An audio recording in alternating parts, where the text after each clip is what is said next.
back out here in the dove field. Everybody keeps asking me, where are the dove field videos? And I am sorry, I've actually been helping other people more than myself. A lot of subscribers reached out to me now that I've launched the business wanting help, which is fantastic. Thank you for those that are supporting me.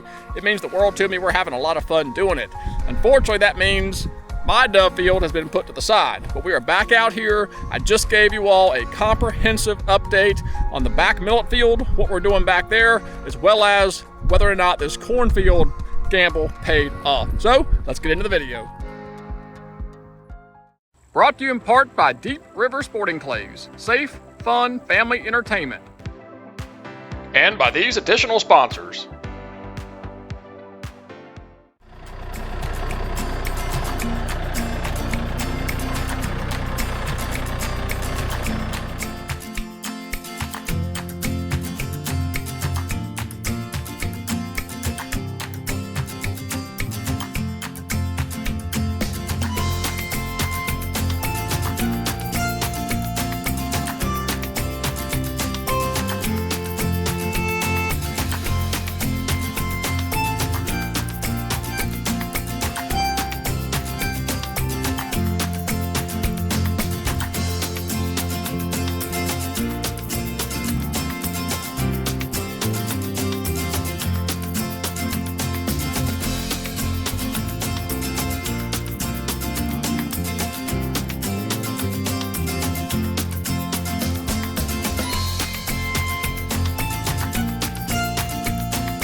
So what are we doing here?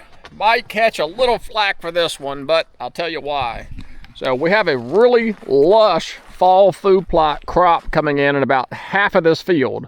A lot of weed suppression, very little grasses, but as you come across this upper half of the field, we have got a lot of weeds coming in here and a lot of grass. So this is definitely going to be a problem for coming in here and no-till planting our millet.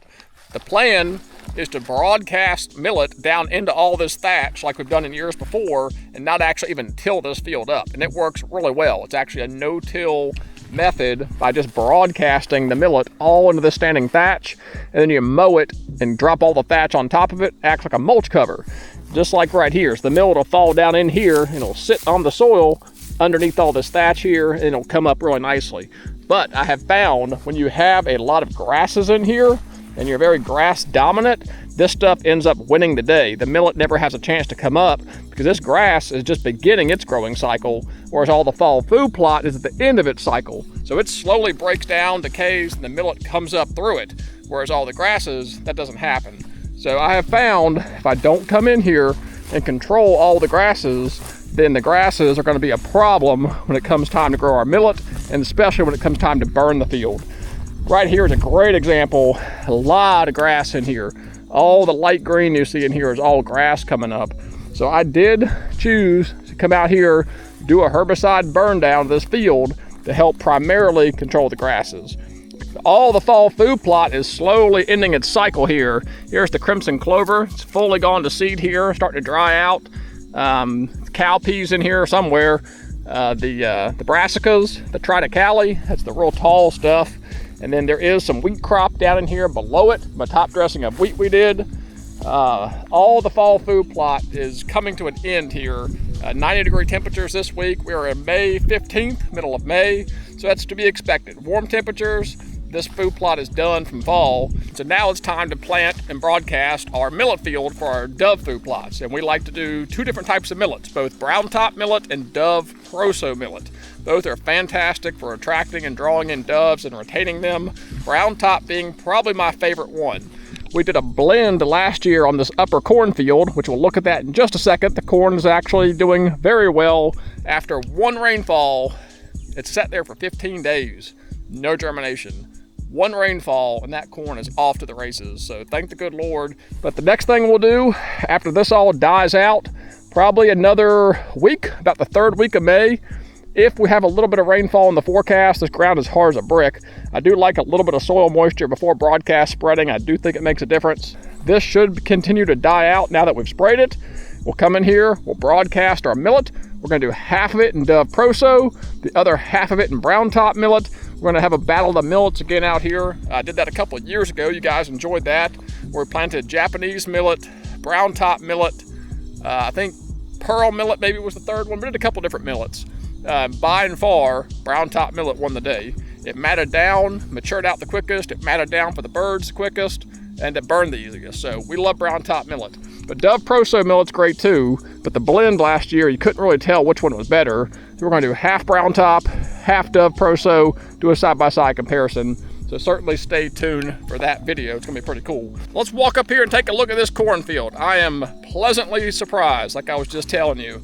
I almost came out here and disked that whole field under and got it ready to plant millet, just fed up with it. I gave it one good rainfall. I said, I'm gonna give it about a week after that. If I don't see the germination I wanna see, I am plowing that field under. I'm glad I was a patient man because I think it's gonna pay off.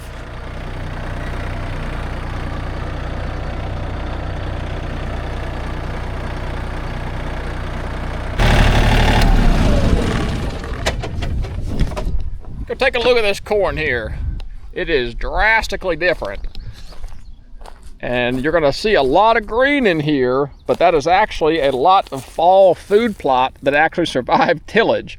So most of the weeds you see in here, that's not, but a lot of the weeds in green you see are fall food plots that just haven't died out yet. So I'm not too worried about those. I'm seeing zero grass regrowth, like zero. There is a little bit of nettle, Carolina nettle popping up here and there, but all the lush big green you see, that's just fall food plot.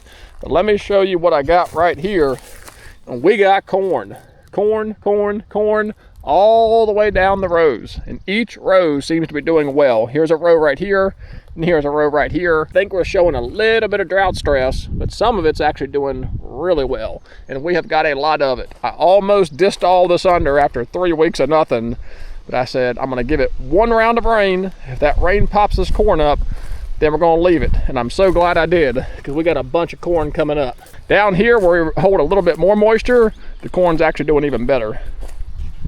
I mean, look at that run of corn. I wish the whole field looked like that, but I think the rest of the field's not too far behind it. But that is what it's supposed to look like. That planter was dropping it, doing a really good job. We've got good spacing, got good height, good quality. That's what it's supposed to look like. And I am noticing there's areas where the planter, it just stops and then there'll be no corn for 15, 20 feet or so. That seems to be the exception. There's not a whole lot of that going on. There is a lot of more continuous rows now. So overall, I'm very pleased with what that old Cole 2-row planter performed here, because there's plenty of corn coming up. The spacing is really good. It doesn't look like it skipped a whole lot. This might simply be because of the hill. The planter got high-sided here, and the wheel might not have actually been engaging properly because the low side of the hill looks really good. I'm very glad I was patient and didn't come down here and till it all under, because that would have set this whole project back, and I'd never known what I would have had. So there you go, be patient. One thing I'm seeing a little bit of is the plant chopped off. I know there were some turkeys out here. There are deer and rabbits out here. Drop a comment, let me know what eats the corn, because there are a good handful of them that are actually kind of chopped off a little bit, but not many of them at all. There's very few of them that are eaten, but I have noticed that walking around. And something super cool, I didn't film it, but last week we were out here, me and Hudson, my son, were walking around, and I looked down and boom, there was an arrowhead. I could see it barely sticking out of the crust, but I could tell it was chiseled. I knew exactly what it was. I didn't film it, but I'll drop it in right here so you can check this out. That's actually the second arrowhead we have found in this field, which is really cool. So that'll be a nice little thing to display back up at the house. So because this is Roundup ready corn, and we do have broadleafs coming in that are not fall food plot, and I've got Carolina nettle starting to come in, and it's right much of it as I walk around. This is all nettle. This is not food plot. That's nettle, 6, 7, 8 different Carolina nettles, some broadleaf dandelion looking thing here. I am going to go ahead and post spray this here pretty soon with glyphosate. Last year 2,4-D took care of this really well. in the millet field. You can spray a millet field with 2,4-D to control nettle, and it worked actually really well. I believe it's 2 quarts per acre. I'll double check my label. I'll put that in here as if it's a correction. I got hornbeam coming in. That's a nasty one. I don't want hornbeam coming in here and seeding out. I got a few other broadleafs, the nettle, no grasses to speak of. Here, make me a fool, right here. We do have a little bit of grass coming in here in what used to be this fescue patch right here. I just pulled the overview up to confirm that. It does say 1 quart per acre for standard spraying, under 6 inches tall, and then for tougher weeds, which I would definitely put the Carolina nettle in the category of tougher weeds, up to 64 ounces. So I was correct, 2 quarts per acre max when post-spraying Roundup Ready corn. I'll put that into a 30-gallon per acre solution. I've got this sprayer right here calibrated at about 20 to 25 PSI.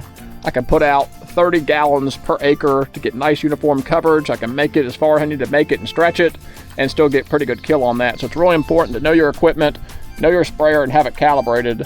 So I'm gonna put 30 gallons in that sprayer, about 48 ounces of glyphosate, and spray 1 acre and see how that goes. If I run a little short, run a little long, I'll adjust the next tank accordingly. Also, knowing your RPM is important. That PTO roller pump is rated for max 1500 RPM. That's typically where I run it. That way I can have a decent amount of speed.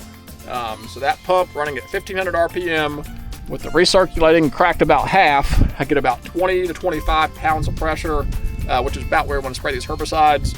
Somebody asked that, what does that have to do with anything? Can't you just spray them as hard as you want them? And no, you start getting too much pressure, you start flipping the leaves and affecting how the chemical actually gets on the plant. You don't want to blast it down there with too much pressure, and you certainly don't want not enough pressure. So I have found about 20 to 30 pounds max PSI does really good post-spraying over most crops, especially this corn.